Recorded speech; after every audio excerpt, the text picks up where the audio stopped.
최근 국내 가상화폐 시장의 하루 거래 대금이 무려 25조 원을 넘었다고 하죠. 이 코스피 거래 대금을 추월한 지 이미 오래됐다고 하는데요. 특히 신규 투자자의 60% 이상이 2030 세대라고 할 만큼 이 젊은 층의 참여가 늘면서 코인 중독을 우려하는 목소리까지 나오고 있습니다. 제 주위에 있는 지역의 젊은이들을 봐도 사정이 크게 다른 것 같지 않은데요. 이 KBS 생생토론에서는 2030 세대를 둘러싼 코인 광풍의 배경과 문제점에 대해서 오늘 이야기 나누는 시간 갖도록 하겠습니다. 그럼 토론에 함께 하실 분들 먼저 소개하도록 하겠습니다. 한국블록체인연구교육원에서 임명환 원장 나오셨습니다. 안녕하세요. 민생경제연구소 안진걸 소장 함께 하겠습니다. 네, 안녕하십니까. 충남대학교 경영학부에서 장호규 교수 나와주셨고요. 안녕하세요. 마지막으로 코인데스크 코리아 김동환 기자 함께하겠습니다. 안녕하세요. 본격적인 토론에 앞서서 저희가 영상 준비했는데요. 영상 보시고 이야기 이어가겠습니다.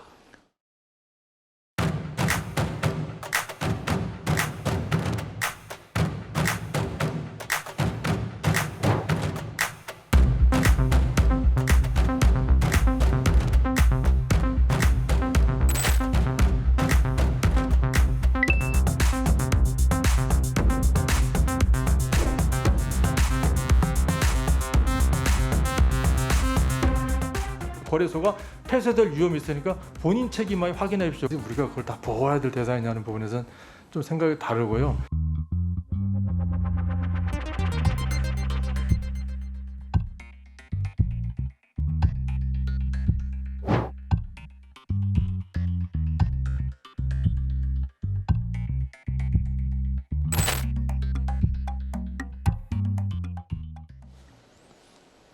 네, 뭐 요즘 직장인들, 대학생들 두세 명만 모이면 주식 얘기한다고 했는데 요즘은 두세 명만 모이면 코인 얘기하는데 정신이 없는 것 같습니다. 저희 교수님께 좀 첫 질문 드릴게요. 학교에서 대학생들 많이 가르치시잖아요. 네네.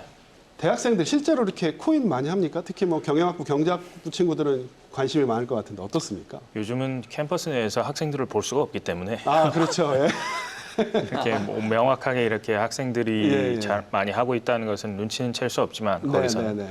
근데 온라인상에서 보면 네.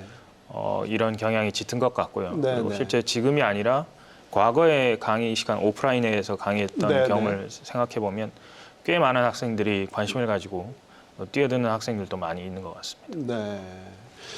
김 기자님, 사실 뭐 지역에는 이 코인을 취재할 수 있는 기자들은 많이 없거든요. 그래서 굉장히 네. 특화된 기자시긴 한데 그래서 저희가 오늘 모셨습니다. 네.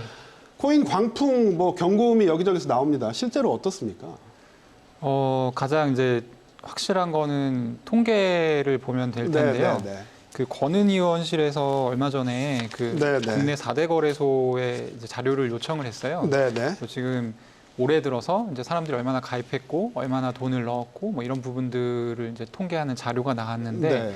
거기 보면 전체적으로 이제 올해 1월 1일부터 3월 31일까지 1분기요? 네, 예, 1분기 3달 동안 가입한 사람이 250만 명 정도 되고요. 네. 그 중에 20대와 30대를 합치면 예. 159만 명 정도 됩니다. 네. 그래서 이제 대부분 20, 30대가 많이 가입을 했다고 보면 될 것 같고요. 예. 그리고 이제 예치금 같은 걸 보면 20대가 흔히 이제 보통은 직장이 없잖아요. 20대는. 없죠. 그럼 이제 예. 돈이 없을 거라고 생각을 하는데 총 지금 들어가 있는 돈이 한 5조 8천억 정도 네, 되는데 올해 1분기 동안 네. 그 중에 한 1조 원 정도를 20대가 이제 20대가. 예치를 한 것으로 예. 나옵니다. 그래서 상당히 많이들 하고 있고 실제로 네. 돈도 많이 들어가 있는 상태라고 보시면 될 것 같습니다.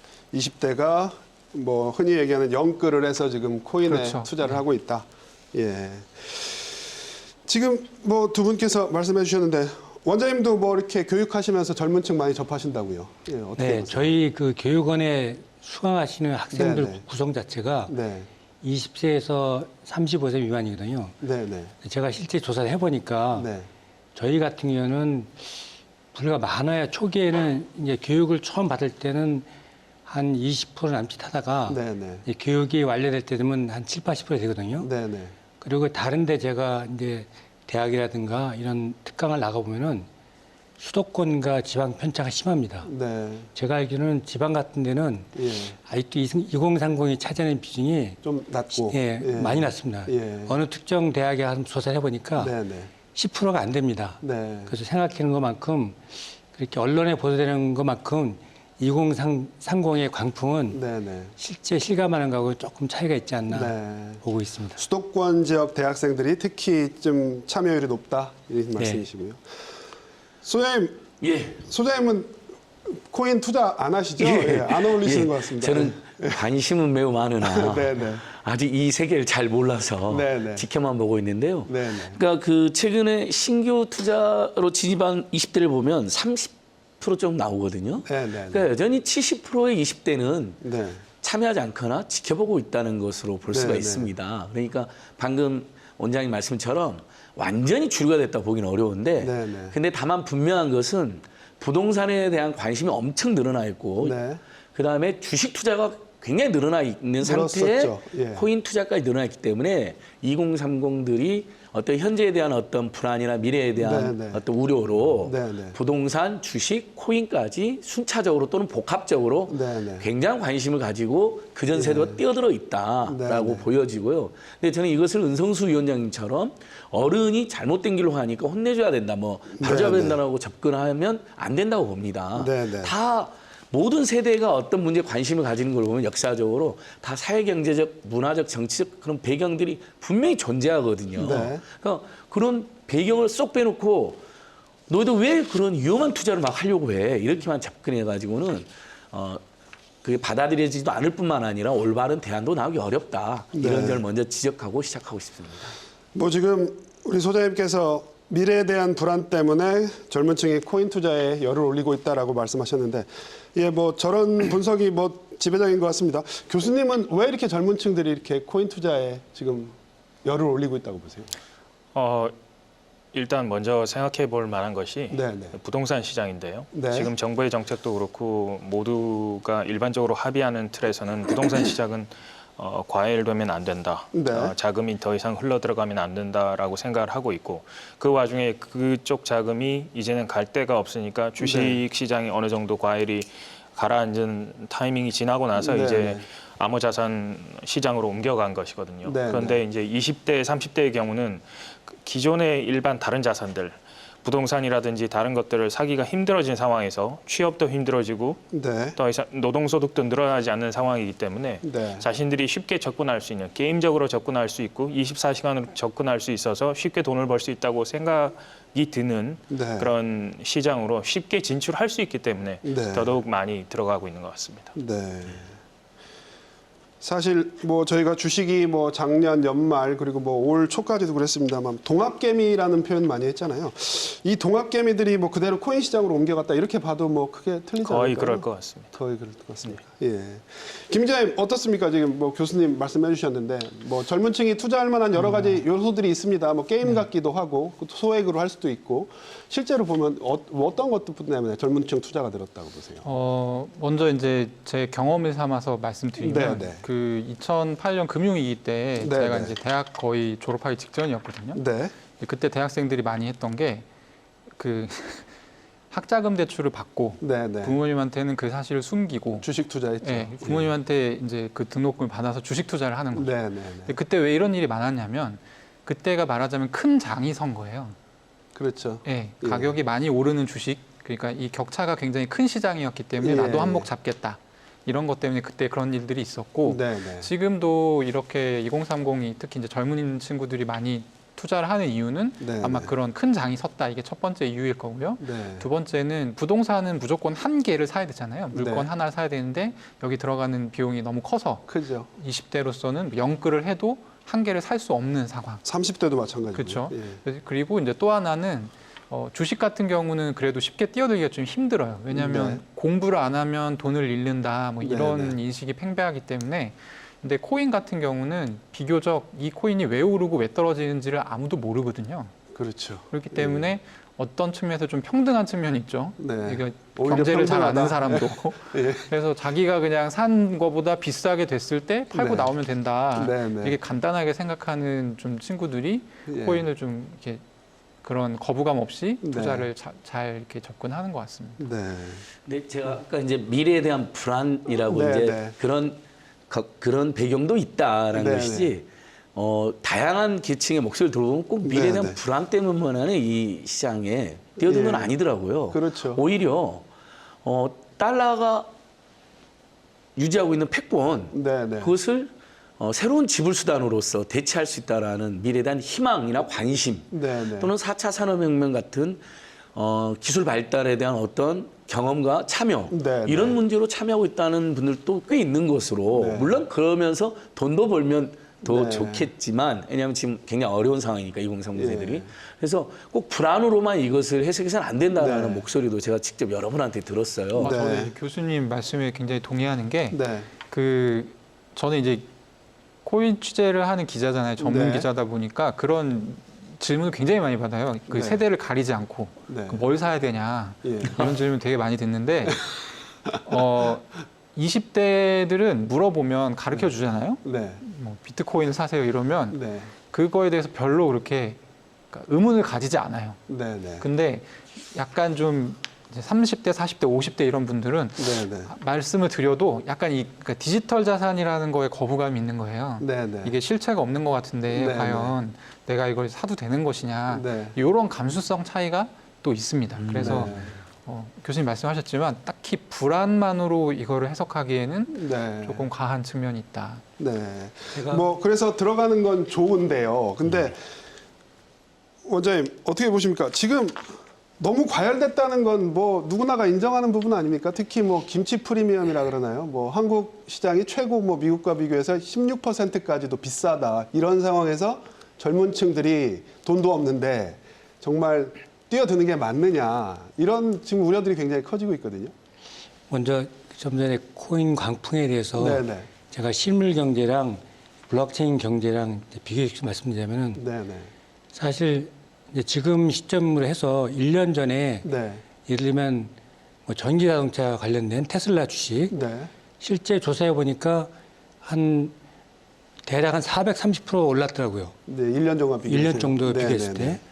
그리고 뭐 백신이라든가 코로나 관련된 의약품도 주가가 많이 올랐고요. 뭐 엄청 뛰었죠. 그래서 이제 블록체인 관련된 암호화폐가 일부가 네. 뭐 1000%니 해서 젊은 친구들이 이제 많이 투자하는데 네. 저는 기술 내지는 블록체인 관점에서 좀 접근하자면은 네네. 얼마 얼마 전에 그 유명한 그림 하나가 네. NFT로 즉 대체 불가 토큰 형식을 해서 네. 무려 783억에 거래됐거든요. 네네. 그다음에 지금 디파이라는 탈중앙 금융을 해서 연수익률이 많게는 한 200%까지 봅니다. 네네. 그래서 젊은 친구들이 좀 전에 우리 여러 선생님들이 말씀하신 것처럼 우리가 주식 투자에 하는 것처럼 이 블록체인이라는 신기술을 통해서 새로운 시장을 창출하고 새로운 가치를 창출하는데 거기에 투자하는 일면도 있지 않나 네. 이제 그렇게 저는 보고 있고요. 네. 그다음에 김치 프리미엄 내지는 그 어쨌든 해외 가격보다 네. 우리나라 가격이 커서 네네. 어떤 외환 문제까지 발생하는 그런 문제는 이것도 제가 좀 전에 말씀드린 혁신 산업, 성장 산업의 미래성을 본다면은 네네. 어떤 면에서는 이해가 가요. 네. 실제 2017년 말 또 2018년 초에 네네. 블록체인 그 암호화폐 시장이 엄청 높게 성장했거든요. 그 당시에는 김치 프리미엄이 무려 50%가 넘었습니다. 네. 그때와 비교하면 낮다. 그렇죠. 그런데 이제 그래놓고는 하루 이틀 3일 지나면 해외 시장 가격들이 따라오고 있었어요. 네네. 그래서 그런 면도 없지 않아 있고요. 또 하나는 저희가 이제 아주 최근에 20%까지 간 적이 있지만 대개 5%에서 10%를 유지하고 있거든요. 네네. 그래서 만약에 그 김치 프리미엄이 문제라 하면은 뭐 여러 가지 있겠지만 일단 문제라고 보고요. 근데 그 시세 차익을 얻고자 실제 투자자들이 소위 그 재정거래 아비트라지라는 기법을 써서 하면은 그 해외 거래소가 있거나 또는 해외 통장 등 관련된 것들을 다 갖춰야 됩니다. 네. 근데 그러기가 쉽지 않고요. 또 예. 그러는 와중에 해외에서 알겠습니다. 보내면 그 와중에도 가치가 변동돼서 네네. 실질적으로 5% 10%에서는 김치 프레임 있더라도 시장에서 미치는 영향이 극히 적기 때문에 크게 우려할 정도는 아니고 다만 예, 20% 이상 되면은 문제가 되는 건 맞습니다. 교수님 지금 뭐 원장님께서는 되게 좀 긍정적으로 해석을 해주셨는데요. 기본은 그렇습니다. 뭐 주식이 됐든 코인이 됐든 싸게 사서 비싸게 파는 게 그게 네. 순리잖아요. 근데 네. 지금 가격대가 이게 과연 정상적인 가격이냐라고 보면 지금 들어가는 건 매우 뭐 김치 프리미엄을 뭐 논외로 하고라도요. 굉장히 좀 위험스럽게 볼 수밖에 없는 상황 같은데요. 어떻게 보세요? 이게 가격이 어떻게 될지는 누구도 모릅니다. 이게 높아도 들어가서 돈을 벌 수도 있는 것이고 네, 네. 낮았을 때 또 겁이 나서 안 들어갈 수도 있는 것인데 네, 네. 그런데 한국에서 주로 나타나는 김치 프리미엄의 경우는 이건 구조적인 문제에 기인합니다. 네, 네. 한국의 외환법이 가장 큰 장벽인데요. 네, 국내와 해외 간에 이렇게 돈이 나갔다 들어갔다 하는 방식이 굉장히 어렵습니다. 그리고 네. 개인이 해외 거래소에서 국내 거래소로 왔다 갔다 하는 것도 네.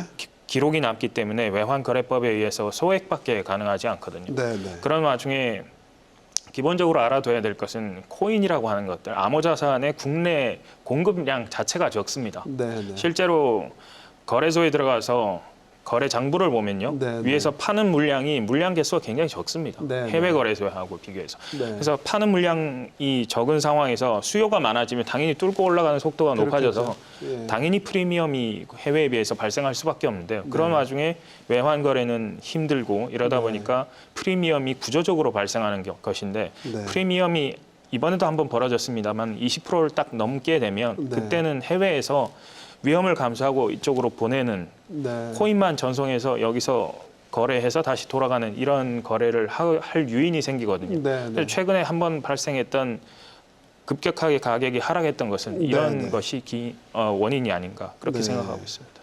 뭐 지금 출연자 패널분들 얘기를 대체적으로 종합을 해보면 그래도 비트코인의 가치에 대해서는 상당히 전망에 대해서는 상당히 긍정적으로 보시는 것 같아요. 예, 김 기자님도 뭐 물론 마찬가지신 거죠. 예, 제가 다른 방송에서 예, 예.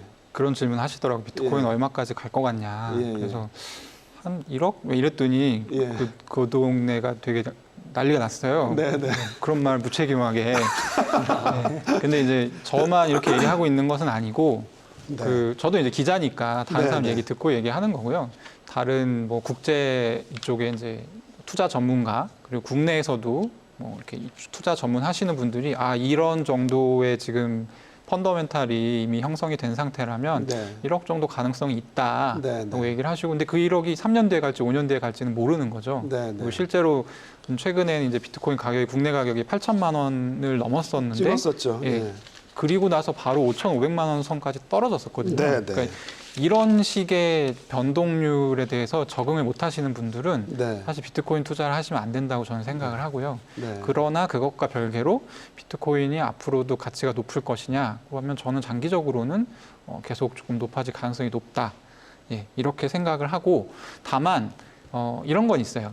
그러니까 가령 전체 이제 암호화폐가 가진 시가총액이 있어요. 네, 네. 암호화폐 전부를 다 합쳐서 네. 나오는 시가총액 중에 비트코인이 차지하는 비율이 있습니다. 네, 네. 이걸 이제 비트코인 우세 지수라고 하거든요. 네. 비트코인 도미넌스라는 표현을 쓰는데 이게 역사적으로 보면 네. 항상 한 70% 정도 그리고 네. 낮아도 한 60% 정도를 유지했어요. 60에서 70 정도. 예, 이게 뭐냐면 그러니까 다른 코인들, 비트코인 이외의 암호화폐들을 알트코인이라고 하는데 네. 비트코인이 말하자면 주식으로 치면 삼성전자인 거예요. 그렇죠. 예. 그래서 얘가 오르면 다른 알트코인들도 별일이 없어도 그냥 네. 자동으로 오르는 약간 그런 경향성이 있거든요. 네, 네. 그래서 비트코인 도미넌스가 굉장히 중요한 약간 지표였는데 투자를 네. 할 때 최근에 그러니까 어제 이게 50% 아래로 내려갔어요. 네. 그러니까 비트코인 가격은 상승을 못 하고 있는데 네. 알트코인들의 가격은 그에 비해서 올라간다. 많이 올라와 있는 상태라는 거죠. 근데 네. 이런 상태이기 때문에 뭐 제가 투자 전문가는 아닙니다만 그냥 기자라는 그 롤에서 말씀드릴 네. 수 있는 부분은 사실 지금 가격이 좀 특히 알트코인은 많이 올라간 것은 맞다. 네. 이런 얘기를 드릴 수는 있을 것 같습니다. 네. 저는 뭐 코인을 하면 안 될 것 같다는 생각이 확 들었는데요. 예.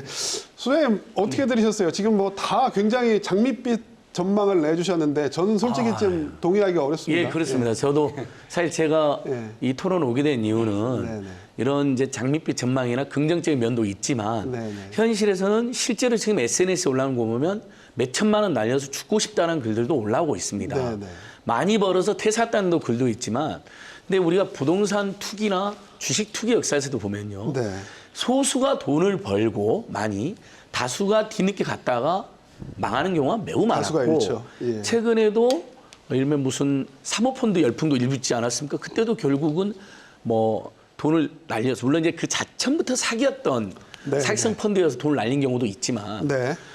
뒤늦게 무슨 뭐 예전에 저도 2008년, 9년, 10년도에 그 펀드 열풍이 기억나거든요. 네. 뒤늦게 뛰던 사람은 돈을 많이 잃었습니다. 그렇죠. 그러니까 그래서 저는 우리 사회가 이 암호화폐의 발전 가능성이나 블록체인 기반 경제 발전 가능성은 그리고 지불 수단에 대한 어떤 끊임없는 인류의 어떤 노력 차원에서 저는 긍정적 이해할 부분이 있지만 이 사태를 네, 네. 근데 분명히 피해자가 다수 발생할 것이다. 네. 그동안 역사적으로 보면 모든 이런 시장에서 이익을 보는 사람보다 피해를 보는 사람이 더 많습니다. 지금 그렇죠. 직장인 설문조사에서도 피해를 보는 사람이 더 많은 거로 지금 나와 있거든요. 네. 그러니까 그렇다면 저는 우리 사회가 이 피해를 최소화하기 위한 노력은 해줘야 된다는 겁니다. 그러니까 네. 투자자를 보호할 뿐만 아니라 이 시장에 리스크가 크다는 것도 끊임없이 알려드리고 네, 네. 한편으로는 정말 너무 삶이 힘들어가지고 한 푼이라도 더 벌려고 거기 들어가신 분들인데 네. 그분들이 주로 호소하는 2030분들이 호소하는 것은 교육비, 학자금 네, 네. 대출 빚, 그다음에 주거비, 집값 안정 이런 부분이잖아요. 네. 그래서 조 바이든 대통령 당선되자마자 코로나 때문에 제일 힘든 계층이 누구냐? 대학 학자금과 학부모들이다. 네. 그래서 1,100만 원 탕감을 바로 발표한 겁니다. 근데 네, 네. 우리는 아예 그런 정책들 안 나오잖아요. 그러니까 내 삶이 버거운 내 삶이 뭔가 좋아져야지 예를 들면 그런 좀 돈을 많이 벌 수 있다는 리스크는 크지만 그런 데도 관심이 줄어들 텐데 네, 네. 그런 정책 하나 획기적으로 나오지 않으면서 위험하다고 주의만 준다고 해서 될 문제는 아니지만 네, 네. 일단 투자자 보호, 그다음에 위험성 경고, 그다음에 그들이 그럼에도 위험함에도 불구하고 뛰어들지 않는 사회 경제적 좋은 정책들을 지금 복합적으로 아주 신속히 내놔야 됐다. 이런 네. 이야기를 꼭 저는 드리고 싶습니다. 네. 지금 뭐 소장님께서 정리를 해주셨는데 저도 뭐 한 기사가 생각이 납니다. 한 취업 포털에서 보도를 했는데 30대 직장인들 비트코인 얼마나 하느냐, 한 40%가 한다. 그럼 돈을 땄느냐 물어봤더니 52%인가요? 52.5%인가가 돈을 잃었습니다. 그러니까 뭐 장이 이렇게 좋다고 하는데 잃는 사람이 더 많다는 얘기거든요. 원장님 이 부분에 대해서는 어떻게 생각하세요? 제가 지금 요 주제는 이제 블록체인의 내지는 네네. 비트코인의 가치 관련돼 네. 초점 말씀드리자면요. 그것과 이제 뭐 네네. 지금 현 시장 상황을 같이 이제 지금 아시다시피 우리 기자님도 지적하셨지만 현재 나와 있는 그러니까 코인이나 토큰이 있던 없던 제가 아는 바는 블록체인이 대략 한 43만 정도 됩니다. 그 중에서 코인이나 토큰이 없는 거 10,000개 빼고 네. 한 42만 정도 되고요. 네. 그 중에 이제 이더리움 기반을 만든 게 대략 한 41만 개 정도 됩니다. 네. 그리고 다시 또 줄여서 소위 코인마켓캡이라는 세계 그 암호화폐 시장에 등록된 게 오늘 날짜 기준으로 대략 9,500개 되거든요. 네, 네. 거기서 이제 비트코인이 차지하는 다미넌스가 네, 네. 즉 시장 점유율이 네, 네. 한 48%, 이더리움이 15% 차지하거든요. 근데 왜 이런 현상이 벌어졌는지를 보면은 먼저 기술적으로 특히 비트코인이라는 거는 우리 다양한 암호 기술이라든가 뭐 탈중앙화, 그다음에 뭐 전자지갑, 전자서명 이런 제반 기술들이 융합해서 나온 거라 지금 나온 지 12년이 넘었지만 제가 비트코인을 옹호하는 게 아니라 비트코인에 쓰여진 그 합의 알고리즘이 POW거든요. 네, 프로프워크라는 작업 증명 기술이 이렇게 12년이 넘었음에도 불구하고 아직도 단 한 번도 네. 그 12년 동안 그 체인이 블록이 담겨져 있는 체인이 한 번도 깨진 적이 없거든요. 거기서 기본적으로 초신뢰라는 가치가 나오기 때문에 네. 그렇게 해서 사실 비트코인이 먼저냐 블록체인이 먼저냐 당연히 블록이 먼저죠. 블록을 생성하면 거기엔 대상으로 코인을 주거든요. 그게 저희가- 비트코인이고요. 예, 예. 저희가 이제 그래서 저는 가치가 있다고 보고요. 네, 네, 네. 그 부분은 저희가 좀 정리를 하고 넘어가야 될 것 같고요. 저희가 뭐 지금 지금 논의해야 될 주제가 굉장히 많습니다. 그래서 가치만 가지고 얘기하기는 좀 어렵고요. 지금 뭐 은성수 금융위원장 발언이 좀 화제가 논란이 됐습니다. 그래서 지금 뭐 2030 세대를 반발이 거세다고 하는데 뭐 발언 내용은 뭐 대부분 알고 계시니까요. 뭐 사실 뭐 내재 가치가 없는 투자 자산이라면서 이제 보호할 가치가 있느냐, 다 보호할 수 없다라고 대놓고 얘기를 했습니다. 교수님 이 발언 어떻게 생각하세요? 좀 너무 과한 발언이 아니었나 과한 발언이었다. 싶습니다. 네. 사실 그런 내재 가치를 따지냐면 네. 원화도 달러도 내재 가치는 없습니다. 그 법정 통화라고 하는 것은 네. 아예 내재 가치가 없는 겁니다. 중앙정부가 보증을 하잖아요. 근데 중앙정부가 보증을 할 뿐 네. 그것에 내재 가치가 있는 건 아니에요. 그냥 네. 코인일 뿐, 지폐일 뿐 그것에 내재 가치는 없어요. 우리가 합의를 해서 쓰기 때문입니다. 네. 돈의 기본적인 성격이거든요. 그렇기 때문에 암호자산이라는 것도 암호화폐라는 것도 네. 그것과 동일한 겁니다. 네. 그렇기 때문에 내재 가치가 없어서 보호할 가치가 없다라고 말하는 것은 네. 마치 원화가 내재 가치가 없기 때문에 우린 원화에 대해서 보호를 하지 않겠다라는 말하고 동일하기 때문에 좀 과한 말이라고 생각을 하고요. 네. 네. 다만 금융위원회 혹은 국가 정부의 입장에서는 어느 정도 국민들에게 경고를 날려서 네, 과열을 안 치겠다, 네, 과열을 네. 가라앉히겠다는 측면에서 이해를 해야지 저걸 고지고대로 받아들이는 것은 문제가 좀 있습니다. 네. 그 발언 같은 경우는 네, 그 네. 맥락이 좀 있습니다. 네. 그래서 지금 특근법이라고 특정금융정보법이 개정이 돼서 네. 이제 암호화폐 관련 이제 가상자산 사업자라고 부르는데요. 이 사업자들은 모두 신고를 해야 됩니다. 네. 올해 9월까지 신고를 하게 되어 있고 그렇게 돼 있죠. 그 중에 이제 원화를 취급하는 암호화폐 거래소 같은 경우에는 네. 은행과 연결된 실명 가상 계좌를 반드시 받아야 네, 이 네. 신고 수리가 됩니다. 네. 그래서 이제 그 은성수 위원장 발언 자체는 네, 9월까지 이걸 안 하면 네. 다 폐쇄될 수 있다. 네, 네. 굉장히 당연한 얘기를 한 거예요. 네. 네. 그게 지금 법에 나와 있는 거니까 시행령에. 네. 근데 이 폐쇄라는 단어에 굉장히 민감한 게 2017년에도 한번 박상기 전 법무부 장관이 얘기를 했었죠. 예, 폐쇄 예. 얘기를 해가지고 그때는 글로벌 암호화폐 가격이 다 동반 폭락했거든요. 아, 해외 시장에도 영향을 미쳤나요? 그때는 이제 한국 시장이 굉장히 큰 비중을 차지하고 있었기 때문에 예, 예. 그때 이제 폭락을 했고 네, 네. 그러니까 이번 같은 경우는 되게 당연한 얘기를 했을 뿐인데 왜 네. 그걸 가지고 뭐라고 하냐 예. 이런 분들도 계신데 일단 그런 맥락이 있기 때문에 네. 이 폐쇄라는 거는 말하자면 정부가 저는 일정한 책임을 지지 않고 네, 네. 그 시장을 위축시키는 효과를 이제 의도를 한 거죠. 폐쇄라는 단어를 선택한 거는 그러니까 네, 그런 네. 부분이 있고요. 방금 얘기하신 이제 세금 부분 같은 경우는 네. 이 세금이 어떻게 해서 지금 이렇게 정해지게 됐냐면 이제 기타소득 과세를 하는데요. 네. 그러니까 연간 암호화폐 매매 수익에서 250만 원을 차감하고 나머지 돈에 대해서 네, 네, 20% 20%를 과세를 떼겠다. 하는데 예. 기타소득 과세가 어떻게 정해진 거냐면 여러 가지 안이 있었어요. 주식처럼 거래세를 걷는 방법, 네, 네. 그리고 이제 뭐 양도소득세를 매기는 방법 여러 가지 안이 있었는데 기재부에서 이걸 이제 선택을 했던 이유는 국제 회계 기준에 보면 네. 암호화폐가 무형자산 네. 그리고 혹은 재고자산으로 분류를 할 수 있게끔 지금 이제 합의가 지금 되어 있어요. 그래서 네, 이제 네. 무형자산으로 보고 기타소득 과세를 한 건데 네. 이 무형자산이라는 것이 뭐냐면 뭐 상표 네. 아니면은 뭐 미술품 뭐 이런 거죠. 예, 그렇죠. 예, 예. 그리고 뭐 어떤 저작권 뭐 네, 이런 네, 것들이에요. 그러니까 상표, 저작권 이런 것들이 최근 들어서 그 디지털 경제에서 굉장히 중요한 네, 경제적 네. 자산으로 인정을 받고 있거든요. 그래서 그런 것들은 예외 없이 거의 다 거래를 하거나 네. 양도를 하는 과정에서 어떤 사고가 나지 않도록 네, 국가가 네. 안전장치를 제공합니다. 네, 네. 그래서 이제 지금 암호화폐 업계에서 얘기하는 것은 암호화폐 업계에도 이런 안전장치를 제공해달라라는 네, 네. 것인데 네. 지금 그런 안전장치를 전혀 제공하지 않고 있어요. 정부가 그렇고 따로. 있죠. 예, 예.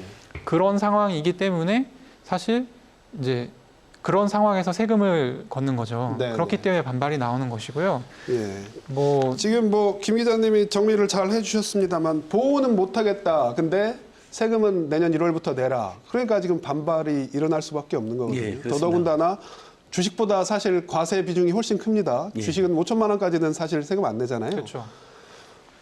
어떻게 보세요, 저는 선생님? 예. 뭐 그래서 주식시장에서도 양도 차익 과세 확대하려다가 네, 네. 우리 동학개미들이 들고 그동안 나갔죠. 예. 엄청난 손해를 보다가 예, 예. 공매도 세력에 밀리고 기관 투자한테 밀려서 이제 이 소득 좀 생기니 또 세금 우리한테 과세한다고 해서 난리 나서 그 정책이 후퇴한 바 있잖아요. 네. 저는 우리가 세금을 걷는다는 것은 소득이 발생하는 게 세금을 걷는다는 것은 문명사의 대원칙이긴 합니다만 그렇죠. 정말 대부분 2030들이 소득이 많아서 뛰어든 게 아니잖아요. 지금 이 네. 시장에. 그러니까 미래에 대한 기대로도 뛰어들었지만 한편으로는 현재에 대한 고통으로도 뛰어든 것인데 네. 거기다 세금을 걷나 했다면 저는 훨씬 더 네.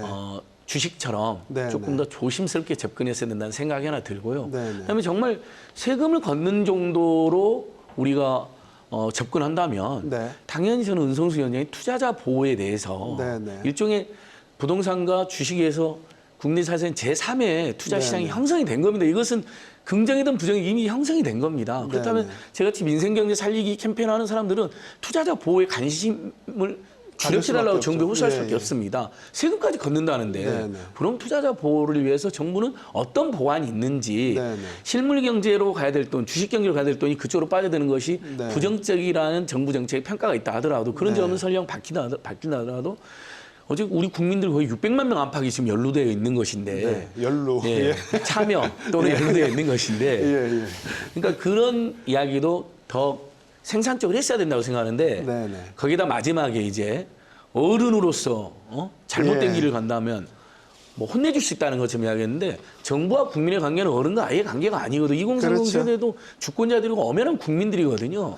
그런 태도는 굉장히 저는 잘못된 태도라고 봅니다. 본인 입장에선 뭐 진정성을 보이고 싶어서 그랬는지도 모르겠습니다. 원장님은 어떻게 보세요? 내년 1월부터 당장 세금을 내게 생겼는데 이게 맞다고 보십니까? 아니면 또 세금을 거두려면 어떤 조치가 좀 선행돼야 된다고 보십니까? 지금 말씀하신 그 투자자 보호 장치 관련해서요. 네네. 세금은 저는 뭐 소득이 생긴 데 대해서 네네. 누구나 다니까 국민이 내면 세금을 내야 되는 거 당연하고요. 다만 이제 그 세금의 비율, 네네. 사실 일본 같은 경우에도 일본은 세금이 많잖아요. 네네. 최고 55%까지 내고 네네. 국가별로 차이가 있는데 그다음에 투자자 안전 그 보장도 국가마다 상이합니다. 그래서 지금 우리 같은 경우는 물론 특정 가상자산이 등락을 인해서 손실을 봤을 때 그거를 이제 국가가 보호해달라 그런 건 절대 아니고요. 그렇죠. 제가 이제 구분을 크게 한 4가지 경우로 볼 수가 있습니다. 첫째는 그러니까 가상자산 거래소에서 원래부터 부실한 그 암호화폐나 가상자산을 상장시킨다 그러거든요. 네. 근데 그럴 때는 거래소가 어느 정도 책임이 있습니다. 네. 두 번째는 거래소가 정보보호 장치를 이제 소홀히 하거나 또 그렇게 해서 고객의 자산이 탈취당했을 경우, 그리고 세 번째는 실제 그 암호화폐 거래소 보면요 일시에 몰리는 경우가 있어요. 거래 폭주 같은 거 네. 그런 현상 때에 중지가 돼가지고 손실을 입어서 청원도 많이 올라오거든요.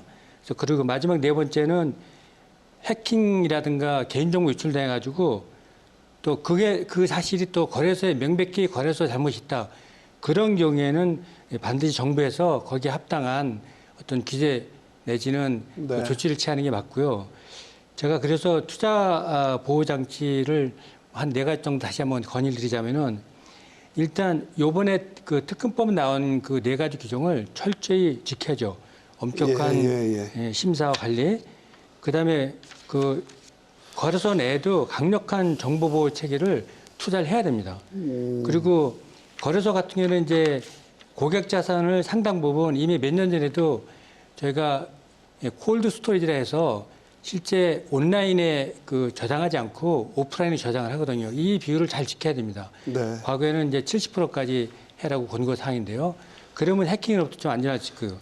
마지막에 지금 이용 약관 피해 보상 관련 규정이 제대로 안 되는데 이걸 좀 더 체계하고 또 일부는 그런 비용을 납부하기 위해서 거래소가 보험을 들어야 됩니다. 네. 그래서 그런 손실이 발생됐을 때 어떤 조직 차원에서 이렇게 보험금으로 대응하면은 그나마 좀 투자자 보호 장치가 되지 않나 네. 생각을 하고 있습니다. 알겠습니다.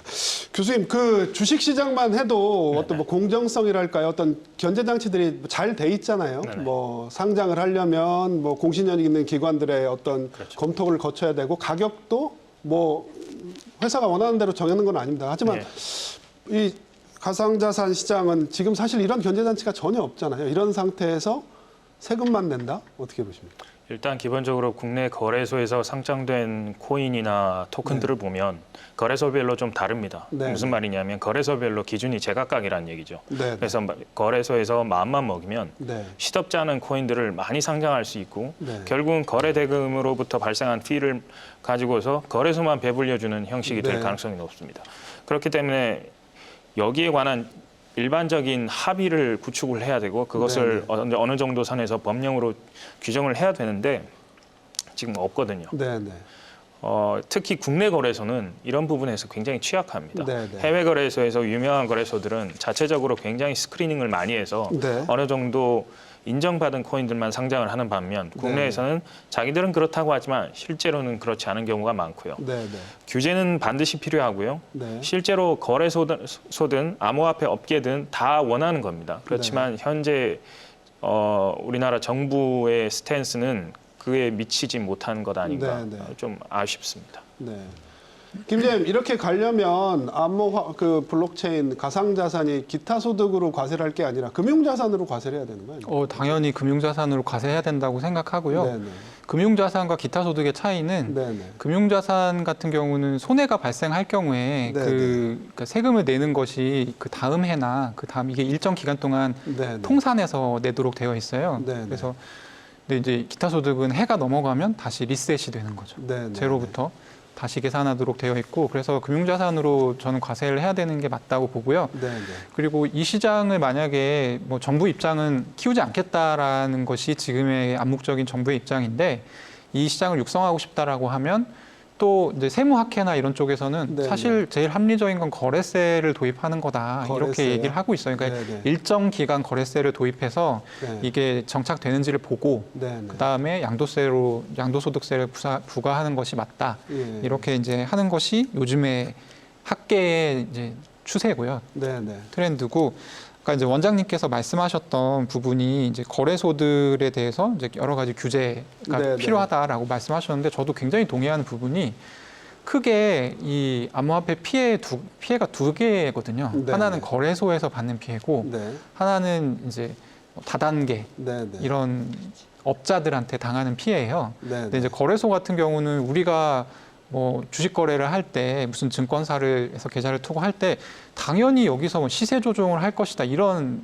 생각은 안 하잖아요. 네. 그런 아예 우려를 자체를 안 하고 들어간단 말이죠. 네. 네. 근데 암호화폐 거래소는 그런 게 좀 있습니다. 네. 그래서 규모가 영세할수록 그런 게 사례가 많고 네. 네. 교수님도 말씀하셨다시피 그냥 거래소가 마음 먹으면 네. 네. 결단하면 상장을 아무 코인이나 할 수 있기 때문에 네. 이 코인이 올라갔는데 가격이 급등했다 급락해서 도저히 이거는 더 이상 거래 지원이 불가능하다 네. 폐지되게 되면 이 코인 샀던 사람들은 그냥 그 자기 원화가 그냥 데이터가 되는 거거든요. 아무 가치가 네. 없는 그런 식으로 되는 피해가 굉장히 많고 그리고 좀 규모가 큰 거래소들 같은 경우는 이제 상장 피해 문제가 있어요. 네. 그래서 저는 이제 직접 취재를 하니까 기자들이 물어보면 어떤 거래소도 상장피를 받고 있지 않다고 얘기를 하거든요. 네. 상장피라는 거는 특정 코인을 상장시켜주는 대가로 거래소가 받는 네. 돈을 말합니다. 네. 근데 이제 이걸 아무도 안 받고 있다고 얘기를 하는데 네. 사실 확인할 수 있는 방법이 없어요. 네. 이건 정부에서 규제안을 만들어서 그 정해진 절차에 따라서 계속 모니터링을 해야 되는 문제이고 네. 또 하나의 문제는 이 큰 거래소들도 시세 조정이 가능합니다. 네. 최근에 이제 굉장히 문제가 된 사례가 어떤 이제 거래소 좀 중량급 거래소에서 어떤 A라는 코인이 상장이 됐는데 네. 이 코인이 뭐 10만 % 이상 상장, 그러니까 네. 네. 가격이 올랐어요. 30분 만에. 거죠. 예. 이건 누가 봐도 이상한 거거든요. 네. 네. 그래서 아마 이게 이제 정상적인 주식 시장에서 이런 일이 벌어졌다면 당연히 뭐 사이드카 내지는 하여튼 거래 중지가 됐겠죠. 거래 중지가 예, 됐겠죠. 근데 그런 일 없이 이제 이런 일이 벌어졌고 네.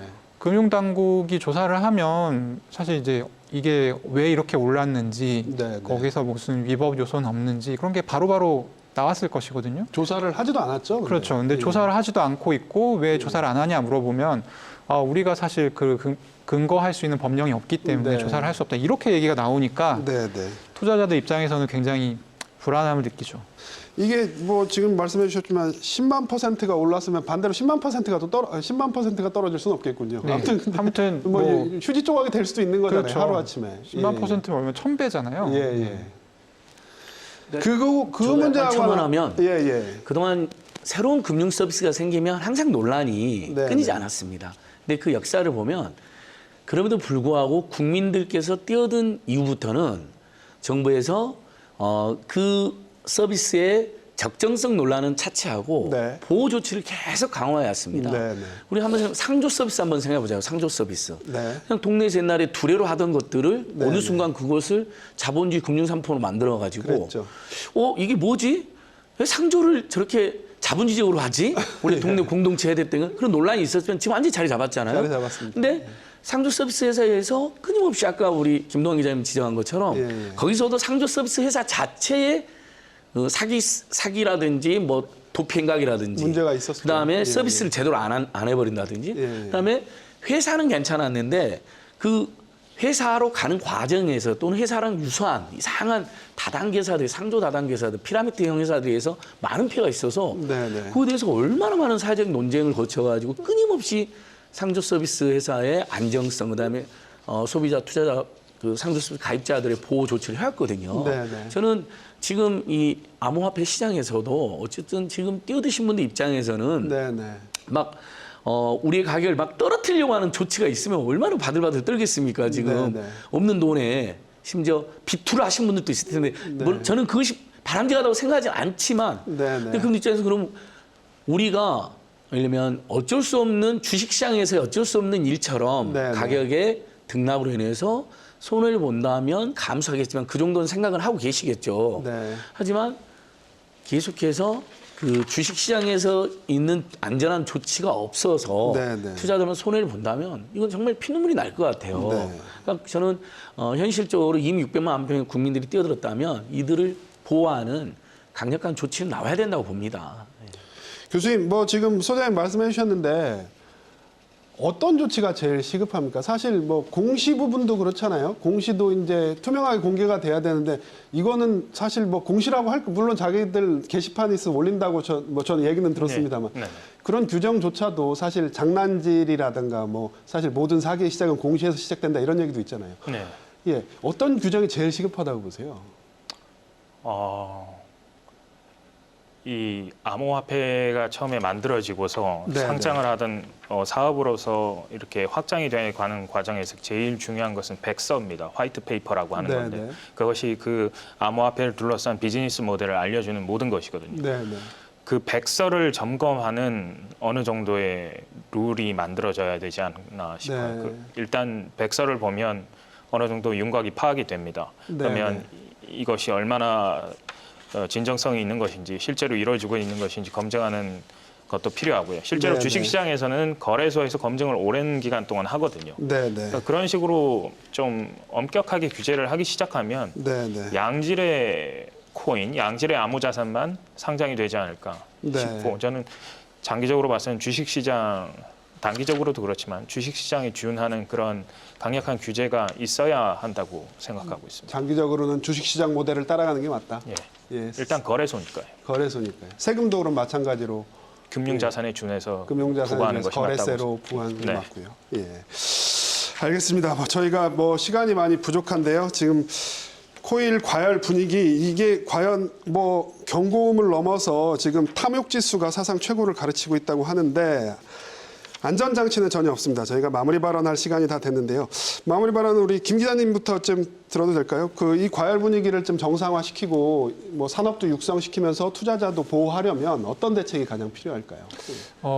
아무래도 이제 저희도 이제 오늘 토론을 했잖아요. 네. 그래서 이제 뉴스를 보시는 분들이 네. 상황을 정확하게 좀 이해하시는 게 저는 제일 중요할 것 같은데 네.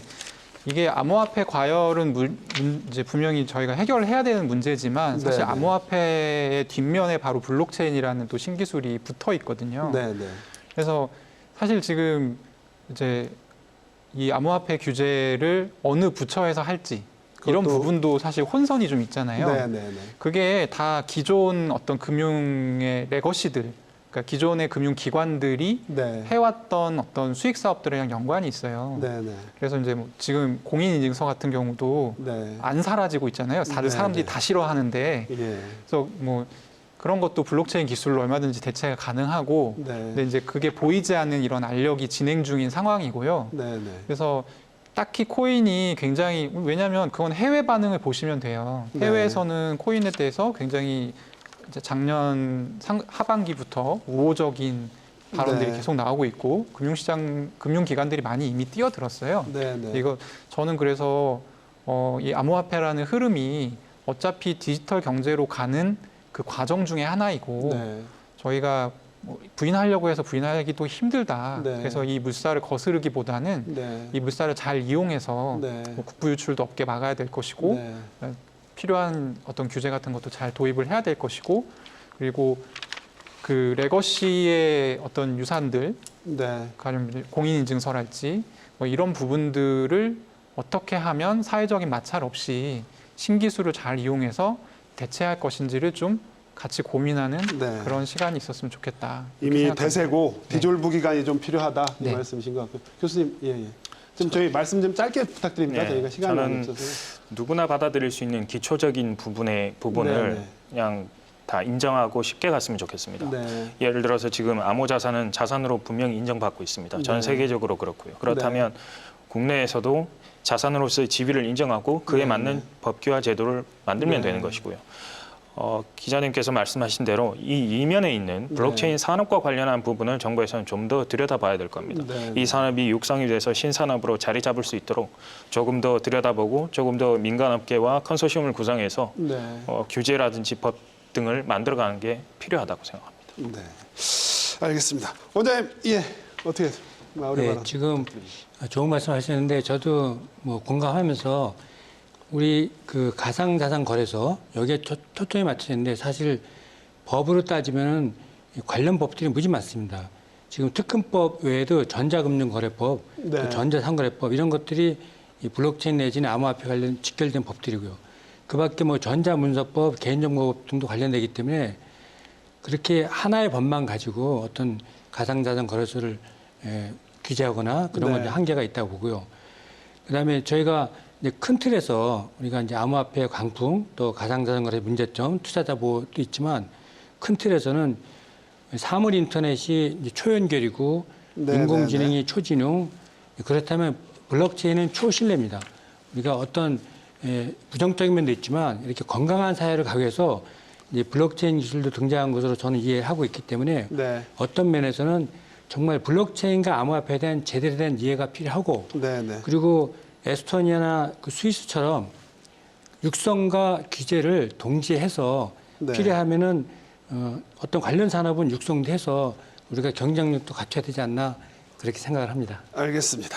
네, 소장님. 예, 저는 투자자는 최대한 보호하되 네. 이 시장이 어쨌든 엄청난 리스크가 있는 시장인 건 분명한데 그렇죠. 왜 거기에 많은 분들이 뛰어들었는지 보면 사회경제 배경이 분명히 작용했다고 봅니다. 네, 네. 하면 결국은 우리가 지금 2030 세대 겪고 있는 가장 큰 고민 중에 네. 교육비와 학자금, 주거비와 집값 문제가 작용하고 있고 네. 일자리 문제와 월 소득이 부족한 거에 대한 고통이 자리 잡고 있는 것입니다. 저는 그래서 결국은 이 예. 생산적인 자금이 주시장으로 가는 것이 더 바람직하다는 측면까지 다 종합했을 때 네. 이쪽을 투자자를 보호한다 해도 일이 너무나 많은 돈이 2030 세대의 돈이 리스크도 큰데 몰려드는 것은 분명히 사회 부정적 요인이 있기 때문에 네, 네. 그들이 거기에다가 리스크가 큼에도 불구하고 투자를 하지 않아도 될 정도로 네, 네. 교육비 학자금 문제, 주거비와 집값 문제, 일자리와 월 소득을 대폭 인상하는 문제. 네, 조 바이든의 말을 빌리면 중간층 이하의 세대에게 정부가 집중적으로 도와야 된다. 네. 그러면 당연히 그 사람들의 삶이 개선되고 내수도 활성화될 건데 그런 상태면 아무래도 리스크가 큰 시장으로 막 달려가지는 않지 않겠습니까? 알겠습니다. 저는 이 네. 부분도 매우 중요한 정책으로 병행돼야 된다고 보고 있습니다. 병행돼야 된다. 알겠습니다.